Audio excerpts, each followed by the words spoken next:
Hello, everyone. Thank you very much for coming to this panel. We're going to talk about the opportunities provided by the very soon-to-be regulated Swedish market and the lessons we can learn from Denmark, which has been regulated now for around 7 years. My name's Joe Ewens. I'm the managing editor of Gambling Compliance, a business intelligence service, and I'm very lucky to be joined by a distinguished panel of experts from the legal, political and affiliate spaces.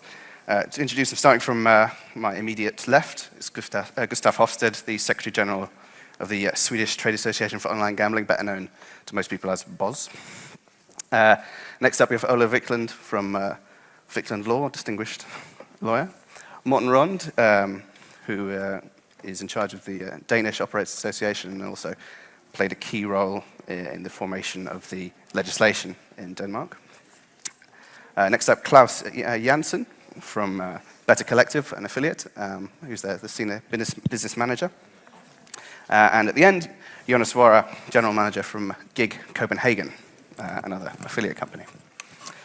I thought a good place to start would be somewhere relatively general. I wondered if you could pick out from what we know about the Swedish legislation a couple of elements which you think would be particularly relevant to the affiliate market. Gustav, you happy to start? Sure, Joe. Thank you very much. Well, the most apparent thing to know is, of course, that it is extremely plausible that we will have this licensing system. You will be able to begin with your applications, hand them over in August the 1st, and the system shall be up and running 1st of January. What is important to know is, of course, that only operators have to apply for a license. So if you're a supplier or an affiliate, there's no necessity to apply for a license.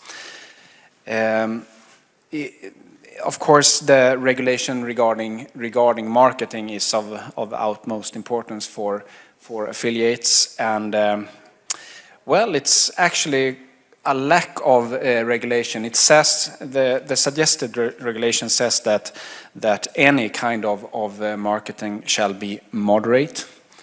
But we do not know what moderate really means. I assume that Swedish courts, at the end of the day, has to decide what moderation is when it comes to marketing gambling. Ola, could you pick out a couple of other elements and perhaps also talk about that moderate element? I know that I was at a conference last week and people were talking about some of the marketing that Svenska Spel has gone in for before, which might not be fairly described as moderate by most standards. Yeah, since I'm pretty old, I have been around since the market opened up in 2003, and to make a long story short, I think Svenska Spel's marketing has been some of the most aggressive, also globally.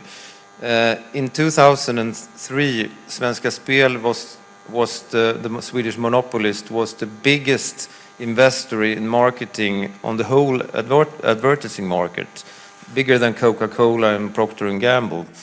So I think there will be some adjustments, but I think also the style of marketing has changed in Sweden, since we also have constitutional protection when it comes to the Freedom of the Press Act and the Freedom of the Speech Act. So most of the operators are actually transforming their marketing into more editorial content rather than explicit commercial messages. That's one thing. The second thing I will, when it comes to Sweden, that will affect probably in a positive way the affiliate is the prohibition against bonuses. And this prohibition works like this: you can only give bonuses or like freebies the first time a gambler places a bet on your website and under the umbrella of the license, and that puts the question whether gamification, for example, will also be in the area of application of this prohibition. So that's something we could could discuss. That's enough for now, I think. Sure. Morten, could I ask you also to pick out if there's anything you've spotted in Sweden, Sweden's upcoming legislation that you think is interesting, but also perhaps say how Denmark has traditionally treated the affiliate industry, whether it's been a friendly market for them and whether there's been significant or not regulatory pressure on them. Yeah, I think it's fair to say that the Swedish market is going to change dramatically for affiliates. The magnitude of marketing today is extensive. I think there are stories that the annual spend on marketing is 500 million euros, which is probably 5 times as much as in Denmark. And the market is not that much bigger. Also, I think you can say that right now it's a bit of a safe haven for affiliates, because there's no real enforcement of advertisement rules. That's going to change. That's going to change completely, because the operators will be liable of whatever their affiliates do, and that means it's gonna fall back on the affiliates, because of course as an operator you don't want to assume liability for something without then also having a tight contract with the affiliate. So finally, I'd say that, so if you want to look at the experience from Denmark, I think that gradually the heat has been turned on much more on the affiliates, and it's not going to be the same in Sweden, because the heat is going to be on from day one, because of the lessons from UK and from Denmark. I think you will see that the Swedish authorities will look at affiliate business and marketing in general from day one. Turning to the affiliates at the end there, is there anything that concerns you, or that you're going to have to change dramatically, or is it, to start with at least, going to be business as usual in Sweden? I think that many affiliates that has only been operating in Sweden will find that this is going to change the way that they do business. Right. They'll spend a lot of time on compliance work, making sure that they're advertising for something that they can actually advertise for in a way that you can actually advertise. It's something that we have been spending a lot of time on, depending on what kind of company you are, where you already now are doing marketing efforts. We are both in Denmark, we are both in UK, we are in Italy, so we know about that part of the job, being compliant, and it's super important. It's one of those things that we are looking forward to, that Sweden finally, let's see, but most likely will have a gaming legislation. I would say as an affiliate that of course the Swedish affiliate companies should be aware of the compliance side of it. I totally agree with the panel that the government will really look at that from day one. Already now fines are being made to big medias, but those fines are not big enough to really stop them from accepting advertising money from the operator. So I expect that a lot of stuff will happen from now on. In August, the operators can start applying for licenses, and after that, I think that it will more or less be a good thing for the operators to behave. But we don't know. In Denmark, it wasn't the case. It was really a smooth transaction from all operators being in to only the ones that applied for licenses was there. So are they doing the Dutch version, closing everybody down, or are they doing it the more Danish way, which I think? We certainly hope so, but it's for us it's compliance, absolutely. This is a great opportunity. We can say that I think revenue will soar high as eagle. I mean, the market is opening up. This is great for everybody. Instead of, if you have the ambition about being a one-man show that only do SEO, this is bad news for you. If you have ambitions about doing more, about being multi-channel, about having scale and stability, the regulation of the Swedish market is a blessing in the sky. The market is double the size of Denmark. The Danish market is really a nice market. So what you get here is that you get an opportunity to really grow a business without worrying about what potentially could go wrong here. As I see this is, if every market in Europe went this way, the industry will really, really be good. It is a good industry. But you just need to think about, what are the opportunities then? You can do paid marketing. Paid marketing is awesome in the sense that there's so much, stability in it, and you can calculate your return on investment. It's so easy. So, if you want to be in the Swedish market, you cannot be a one-man band after the market regulates. The entry barriers will get higher. But if you know about the Swedish market, then you're on a fucking good spot when that happens. So, enjoy it. I'm in for the ride at least. A ringing endorsement, if ever I had one. Ola, you had something to add? And one important thing to keep in mind is that the competitive landscape in Sweden will change, not dramatically, but it will change. The competition will be more fierce after the re-regulation, since, for example, I have many clients that hasn't been active on the Swedish market so far, but will apply for license. So I think there are around 50, 60 probably new applicants that will do business in Sweden after the 1st of January next year. And also, the Swedish monopoly Svenska Spel will be let out of the cage. So the restrictions that applies to Svenska Spel now won't apply to them when they will compete on the open market. And that goes for the horse racing monopolist ATG as well. We were talking about license applications there, which obviously, as we said, open on August the 1st. If I'm right, in Denmark, the number of license operators is in the high 30s. Is that correct? 38. One estimate I've seen is that there are around 500 companies currently taking play from Swedish players. That may be a little on the high side, but that's a lot higher than 38, whatever it is. Are we going to see a massive contraction of the number of license operators? And the obvious question then is that bad news for affiliates? Do they have less companies to send people to? Personally, I hope so. Okay. Right now, it's the Wild West in Sweden. And so for a company like Better Collective, we've been waiting for this for many years.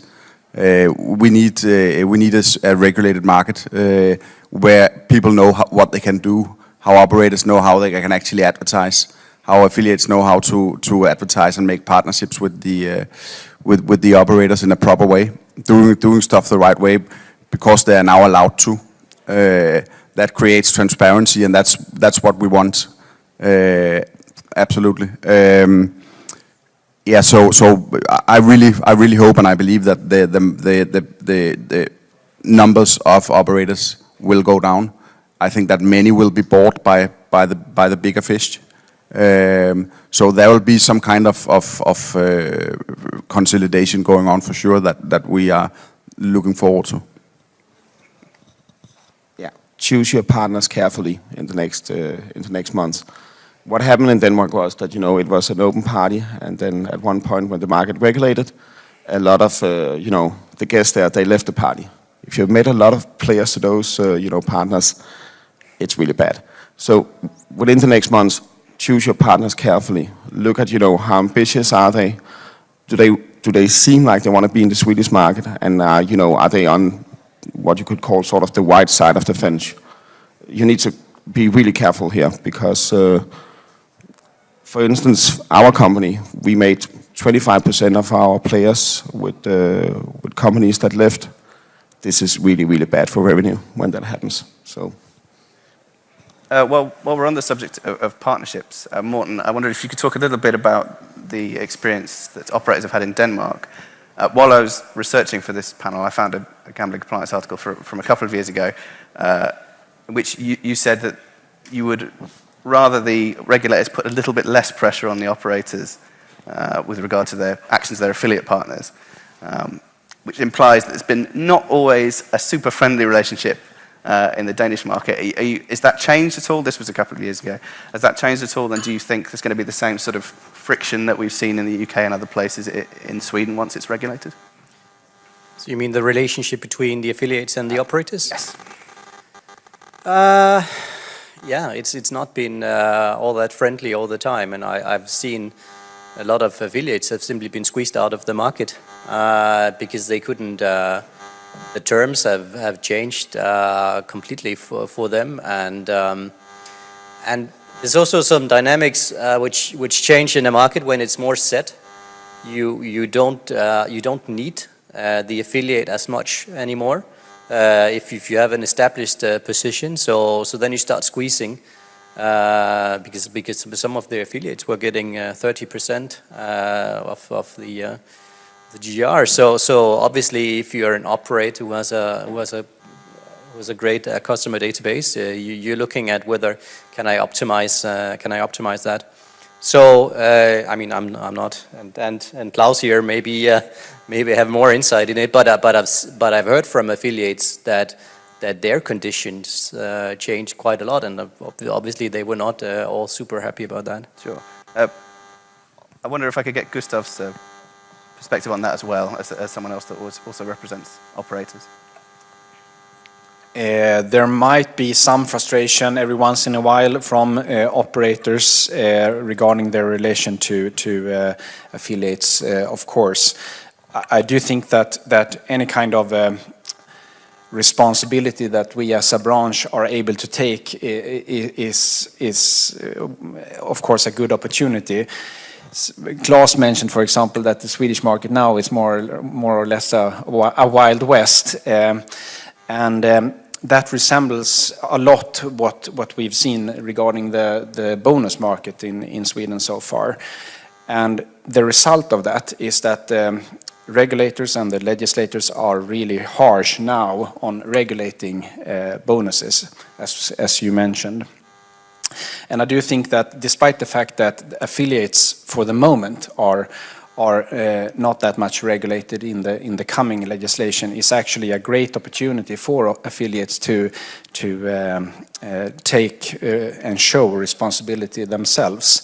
Otherwise, it will become, and we will see a much harsher regulation. I'm actually one of those people who have read the total suggested governmental bill. It's more than 500 pages, and affiliates is not mentioned once. But still, I think the big challenge for the affiliates, and that goes for all of Europe, is whether the prohibition against promoting participation in unlicensed gambling looks similar cross-border in Europe. And I think it's only a matter of time when the courts and when we have jurisprudence that will interpret these prohibitions that so they apply to affiliates as well. That's one challenge. The other challenge is what Gustav is implying, is that if I were an advisor to the government, I will tell them, if you need money from the market, tax the affiliates as well. Introduce licenses for affiliates as well. But I'm not, so. Don't suggest that. Gustav, do you have something to? Yeah, thank you. And I do think that it's the bonusing regulation is actually a good example of how bad things can turn out when we, the market, allow us to have a Wild West, if I may borrow that word again from Klaus. So we had a Wild West regarding bonus systems in Sweden, and the politicians reacted very hard on that. And the problem is that when they are trying to regulate, the result is often harsh but stupid at the same time. So now we seem to receive a bonus regulation that actually promotes chasing new customers all the time, because acquisition bonuses will be a Wild West in the future as well, whereas loyal, stable customer relations will be prohibited. Any kind of VIP programs will be prohibited. What I'm trying to say is that if the affiliate industry doesn't take that responsibility now, then the politicians will only be too tempted to regulate, and to regulate hard, and to regulate stupid. Sure. But what will happen is that the market will consolidate, so the affiliates will also consolidate. This is, again, I have to stress, this is a great opportunity. There's so many things opening up. Don't be afraid about this. Just adapt to it and then see all the opportunities that open up. We are talking about now a country that is there's multi-channels there that you can do marketing in. And of course you need to do it, the legal way, yada, yada, yada. But it's a great thing. This is really a great thing. If you're not doing that already, you are late to the party. I mean, if you haven't adapted to the UK standards by now, you should probably go home and do some work, because it is happening, right? And so Sweden will, not be far from that. Adapt to UK, Sweden's open up. This is great. It's a great party. Let's have some. Yeah. I'm going to let the other affiliate at the end respond. No, I would just like to add that I totally agree that you need to do the legislation the right way.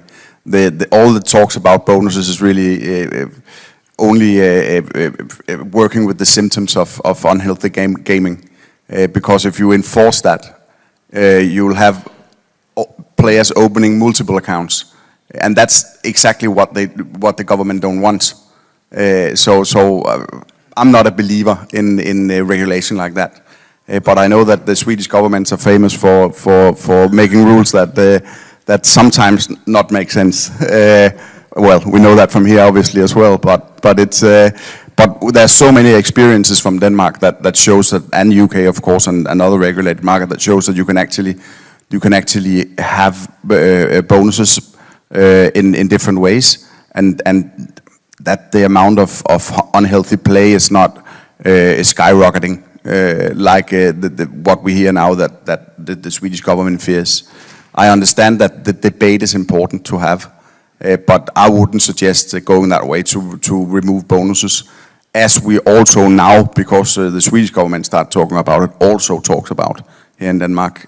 Danske Spil is looking into not promoting bonuses anymore. I mean, it's very convenient for them now to go down that road, of course.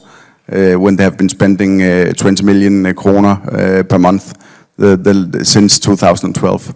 So they have a lot of customers already, and I think that they would like to see the competitors now moving into the market have a more difficult task ahead. Just a question to both Jonas and Klaus. I'm not sure that you're right that regulation creates incentives for consolidation. I've been around for like 15 years or something in the market, and there was a consolidation wave between 2005 and 10. And we didn't have much regulation then in Europe. So why do you think regulation will create consolidation? I mean, look at what has happened in Denmark. How many active sports book players do you have in Denmark? Very few. How many players do you have that actually, want to spend money on marketing? Very few. What happened, back in the good old days, the Wild West, you had so many different companies hitting the Danish market, like they do in Sweden now. After the regulation came, there's just entry barriers to be here. You have to pay some money to be here, and you have to, do things in a proper way. And that it just leaves out some of the competitors. And then slowly, I would say in the Danish market now, you have 4 or 5 active sportsbook players, as I see it. That's probably even setting, the standards high. Look at Portugal, look at Romania. It's the same story there. UK has its own dynamics in the sense that every company is, for some bizarre reason, attracted to UK, despite the fact that, not everybody is actually really good there. But, so. I hope you're right. It's good for the lawyers when they do M&A work. we've mentioned it a few times, but I think it would be good to talk about it directly. The bonus issue that you were talking about, where it looks like only acquisition bonuses will be allowed. The operators have argued this kind of runs counter to responsible gambling, encourages people to open multiple accounts. It does seem to create a business opportunity for affiliates.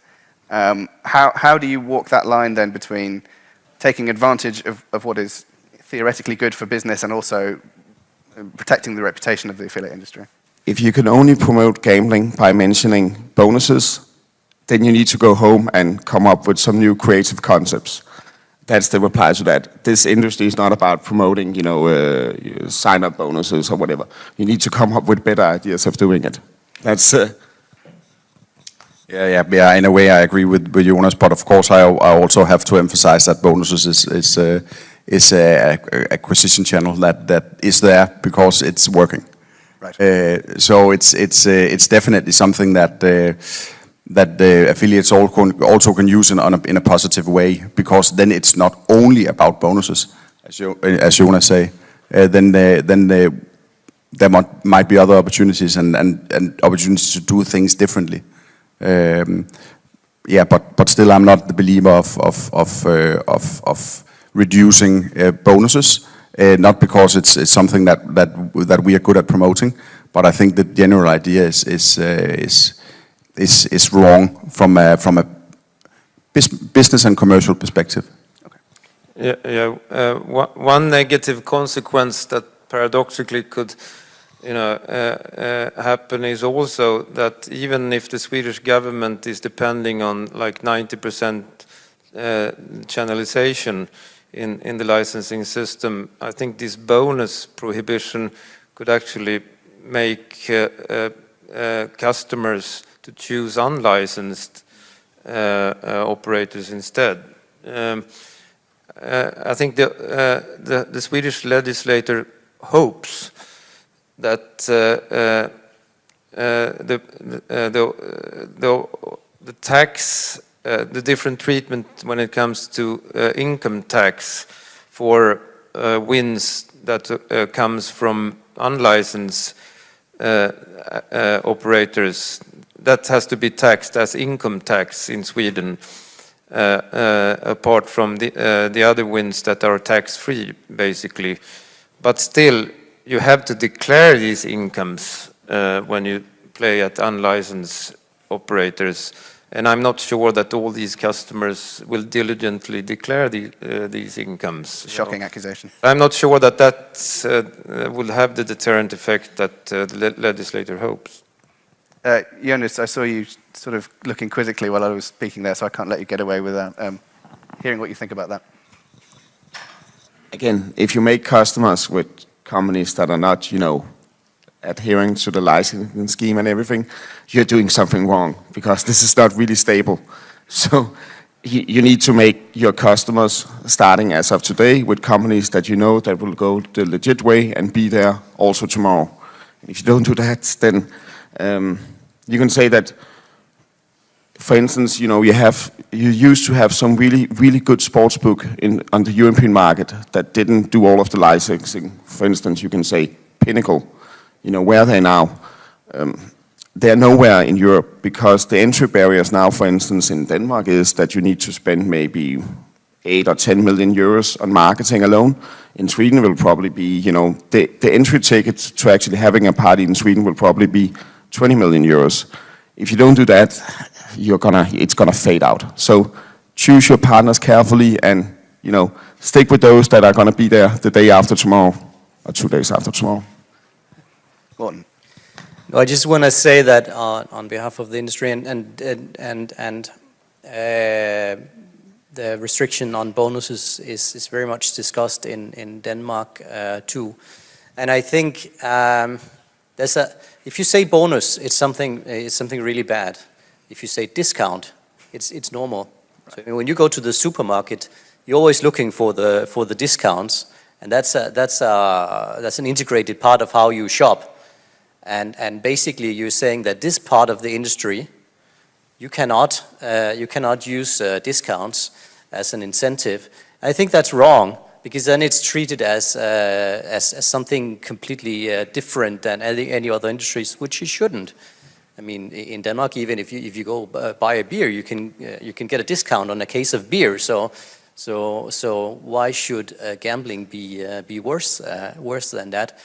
And when you look at the numbers, it's not that every operator, every supplier disclose their numbers, but bonuses and free spins that amount to quite a lot of the revenue in the business. So there's no doubt that when that is gone in Sweden, it will put a dampener on the spend. If you're only promoting sports books or casinos by mentioning bonus offers or free spins, you're doing something wrong. So, I mean, I don't see this as a problem, really. If you're doing that now, it's a problem. You need to come up with better creative solutions. But this industry is great without mentioning, all of those discounts. We're selling, a fun product. We're not selling, something cheap down in the convenience store. So I'm not afraid about this. Don't be afraid. Just, be creative here. If we should criticize the bonuses, it would be because of the wagering requirements. You can absolutely criticize that. Some operators want their new customers to wager their deposit up to 40 times. That's definitely wrong. You can defend some kinds of wagering because you are actually handed something that as a bonus on top of what you actually deposited the first time. But forcing people to wager the deposit 40, 20 times, even that, I mean that's really not good, and that's not something that protects the user. Yeah, I am worried. Jonas may not be worried about a harsh regulation regarding bonuses, but I am certainly worried, and I think about the channelization that Ola Wiklund just mentioned. The Swedish government has expressed a goal of channelization reaching 90%. I don't think you've reached that in Denmark. The UK is probably the only jurisdiction so far that has come to such successful channelization. We will see a massive bonus system from a lot of operators outside the licensing system, and this kind of stupid and hard regulation for the operators that actually obey and are compliant within the licensing system will make it much less attractive for the customers to stay within the licensing system. So it is truly a problem. Nobody in Denmark gambles with companies that are not licensed in Denmark. Maybe for a few diehards that want to gamble on horse racing in UK or American sports. After 12 months in Sweden, after the market regulates, there will not be any companies there that are not there for the full party, that are not spending a lot of money on marketing, that haven't gone to licenses and everything. So I'm not afraid about, crazy companies coming from outside and competing with the Swedish companies or the companies in Sweden trying to adhere to the standards. It will be a close party. And again, when it's a close party, everything is stable, everything is controllable. You can work with the partners that you trust, and you can see stability here. And bonuses, again, if you can only be in this industry about promoting bonuses, something is wrong at your end. This is not a discussion about whether we can do 100 free spins or whether we could do a 1,000 euro sign-up bonus. This is a discussion about that Google opens up, Facebook opens up. We have a lot of display advertising that opens up. This is a discussion about that we now have a multi-channel market that you're able to penetrate with clever marketing. This is a great opportunity. Basically, I think my role as a lawyer is to keep my clients out of jail and secure their revenues, basically. Maybe revenues is more important than keeping them out of jail. But I think my advice to some of the big operators is that since it's very difficult to reverse out of a licensing system where you're in it. So why don't you keep some brands outside the licensing system, because the law actually only applies to games that are specifically directed to the Swedish market. And you can design offerings that are pretty neutral and keep them outside the realm of these systems. So that's something you should think about. That's my advice. Sure. Speaking to two at once, if you like. No, and I think that's actually going to happen. Maybe not the bigger brands, but again, sorry, Jonas, I don't agree with you, because we did surveys after the re-regulation in Denmark, and there was quite a lot of operators who would not take a license. What they would do is that they would stop advertising in Denmark, they would stop having a Danish language site, and they would apparently not take new Danish customers, but they would retain the Danish customer database. So silently operating in Denmark, figuring out whether it was worth taking a license, and the other operators, the license operators, were really annoyed with this, and they wanted the Danish authorities to do something about it, because when they decided if they wanted a license, if they wanted to take a license, there were no repercussion. They would just say, no, you were never operating illegally, even though you've been taking bets from Danish players in 2 years, you can still get a license. And I don't see why it wouldn't be the same in Sweden. Let's let Jonas respond on that, and then If we just get some facts in here, we had, let's say, 50 affiliate accounts with different bookmakers when the Danish market regulated. Matter of fact is that after the market regulated, all of those accounts that were not, licensed in Denmark, they went, boom, dead. That is matter of fact. So what happens, and what has happened in Denmark, is that if you don't have a license in Denmark, you're really not there. That's the same thing is going to happen in Sweden. The same thing is going to happen in Norway when they hopefully also regulate at one point. This is just, it's not happening that you see players that are not in the market. That's. So I think we've got about 5 minutes left, so I'm sure we have lots more to say on all the subjects we discussed. But if anyone has a question or two, please make yourself known. I had a question on what you just said. Don't you think that's a function more of the ability to advertise than the fact that players care if you have a license or not? Yes, of course, because suddenly the entry barriers are so much higher to actually have a presence in customers' minds. This is both about that the entry barriers from a marketing perspective is higher, but it's also about, for instance, in Denmark, if you want to deposit money now, it's actually kind of difficult to do it with unlicensed operators. For instance, I like to gamble on horse racing. The Danish market has not been, regulated for horse racing. I have tried to create a lot of accounts with the UK Sportsbook, but I really can't do it. And they're really good at, catching that, despite me trying to go to VPNs and trying really clever solutions. So it's technical barriers and it's marketing barriers. Yeah. And we have to remember that the Swedish New Gaming Act only applies to the Swedish territory.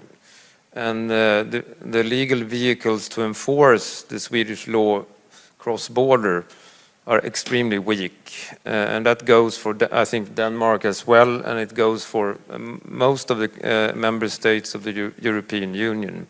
My best friend, who is the head of the public prosecutor's office, told me we won't chase any white-collar criminals around Europe. We can't afford it, we don't have the resources, and the result is very...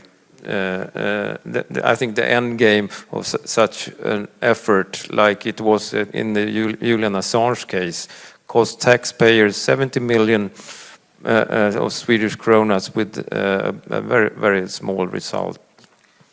But again, what company wants to anger the Swedish government if you ever want to move into the Swedish market?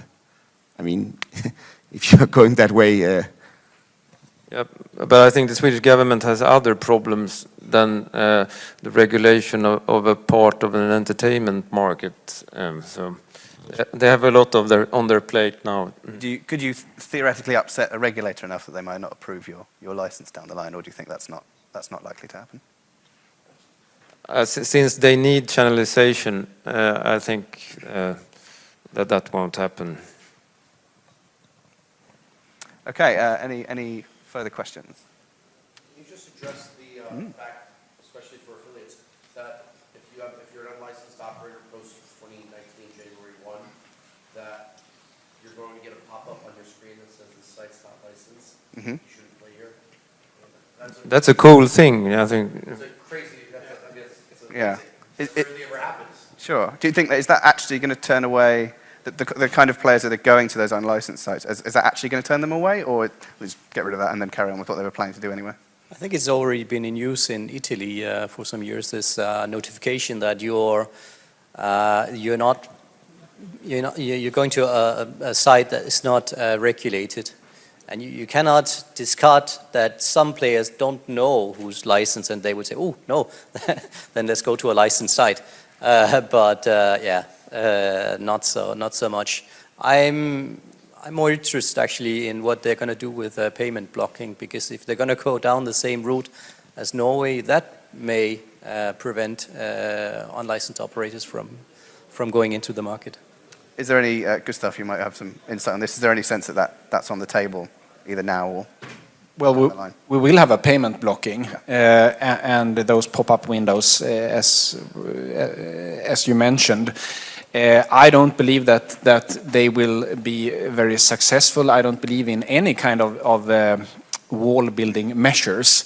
The challenge for any legislator is to construct a licensing system that is attractive by itself, rather than trying to build up walls against the world outside.